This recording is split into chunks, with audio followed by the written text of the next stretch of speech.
Hi all. Welcome to biology classes with Lakshmi Chandra.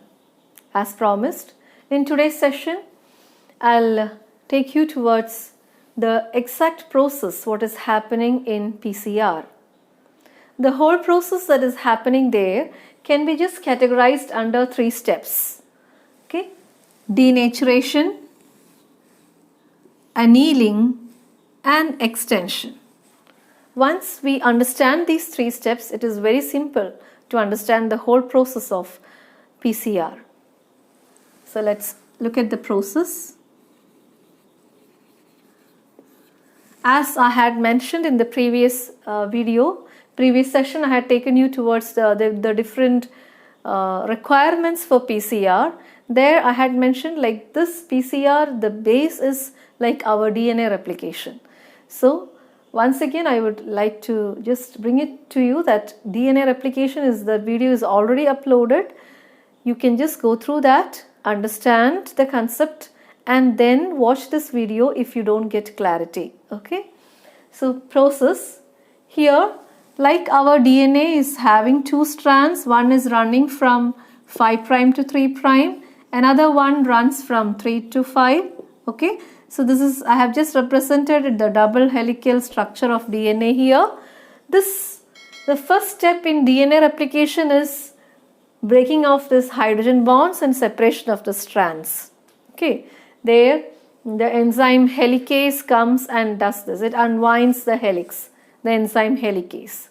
Here, there is no enzyme in PCR to unwind the helix. Instead, the helix are getting unwound by treating it under very high temperature.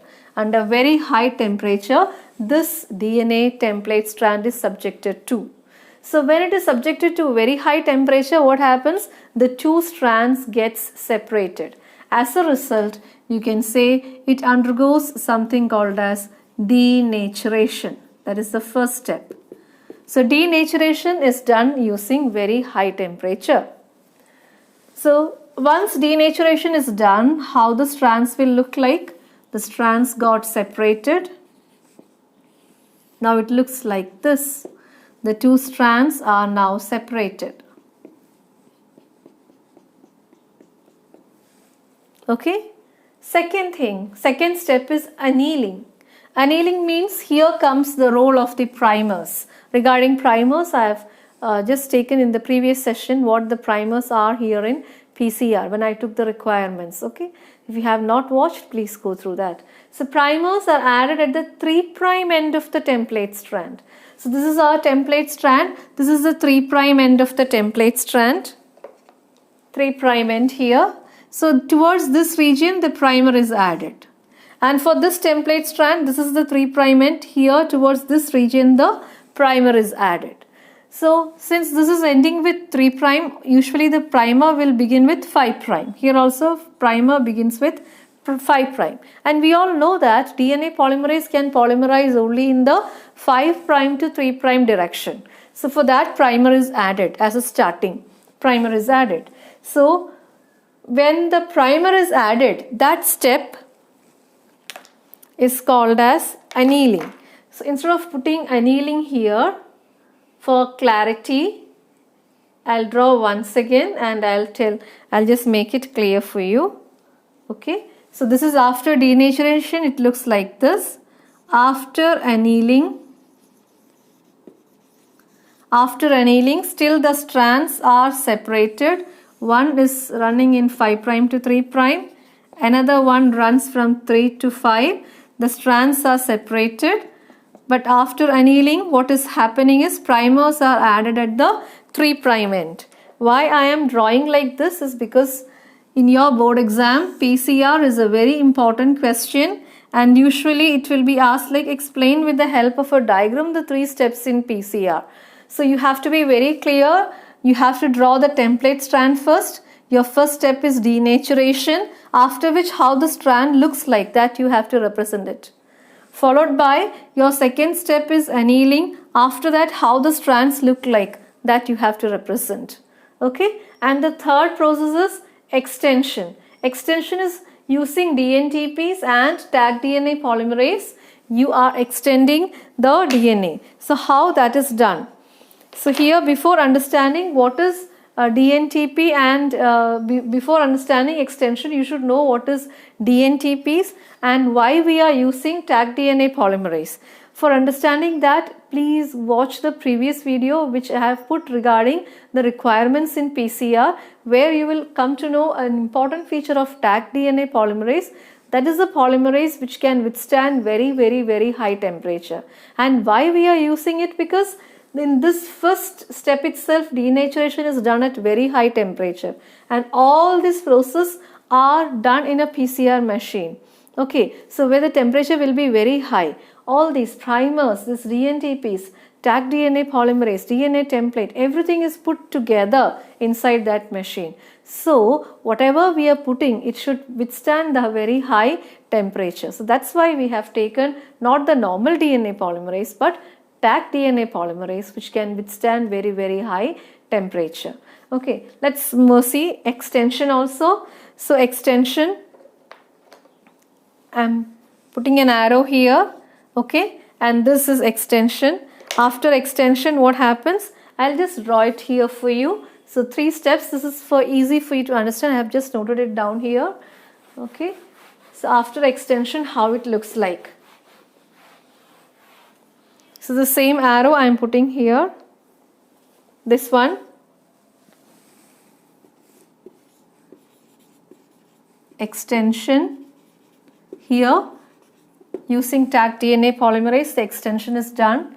Okay, first strand running from 5 to 3, second strand running from 3 to 5. Both the strands got separated in denaturation, and both the strands at the 3' end, they are annealed with a primer. Okay, now the dNTPs and Taq DNA polymerase have their roles to play. They come and extend here. So how do they extend? Suppose here it is adenine, thymine, guanine, cytosine, again thymine, adenine, adenine, like this. If it is there, the dNTP, which is complementary to adenine, will come here. So what will come here? Thymine. Again here adenine. So likewise, the dNTPs will be added and till it reaches the 3' end. Here also, according to whatever is here, okay, whatever nucleotides are here, just complementary to that, the dNTP will come here and it will be added and extended till it reaches the 3' end. So now what did you get is actually, you got here, this is one DNA strand, and you got here another DNA strand. We started with just one DNA strand here. This was our template strand. Now it got multiplied into 2 DNA strands. Okay, again this process will continue inside the PCR machine. So now this is already multiplied and it has become 2 DNA strands here. Now in the second cycle, what will happen is, each of these 2, that means the first one, it will undergo denaturation, it will undergo annealing, it will undergo extension. So this one will again produce 2 DNA strands. Again this will undergo again denaturation, annealing and extension, and it will also produce 2 DNA molecules. Then each one of these will produce 2 DNA molecules. Likewise, the amplification process keeps on going as you set the number of cycles. Okay, so suppose you have put all the requirements inside the PCR machine and you have set the number of cycles as 2. Suppose you have set the number of cycles. I am putting here n as the number of cycles. You have set the number of cycles as 2. Then how many DNA strands will be there? It is using the formula 2 raised to n, you can get it.